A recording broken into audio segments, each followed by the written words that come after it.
En théorie, toutes les infractions peuvent être relevées sans interpellation.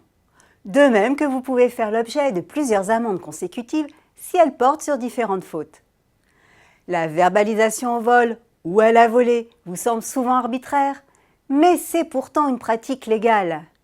Et pour que le PV soit recevable, il n'est pas toujours obligatoire que le conducteur soit identifié. Il en est ainsi pour les infractions qui relèvent des articles L121-2 et L121-3 du Code de la route.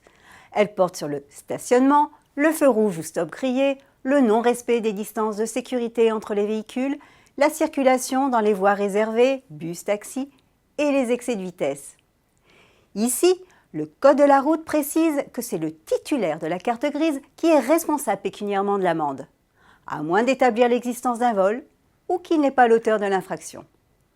Dans les faits, d'autres infractions sont relevées au vol. Conduite avec un téléphone en main, défaut de ceinture, franchissement de ligne blanche, dépassement par la droite, stationnement dangereux. Dans tous ces cas de figure, l'auteur de l'infraction doit être identifié. À défaut, si le titulaire de la carte grise nie être le conducteur et ne souhaite pas dénoncer, il ne peut faire l'objet d'aucune sanction pénale, telle une suspension de permis, ni de retrait de points. Il n'est pas non plus redevable pécuniairement de l'amende puisque ces infractions ne relèvent pas de la loi du propriétaire-payeur. Malgré tout, les juges condamnent parfois à la payer. Mais si vous désirez vous battre pour le principe, parce que l'amende est abusive et que vous n'êtes pas l'auteur de l'infraction, que vous ne voulez pas dénoncer ni perdre de points, contestez.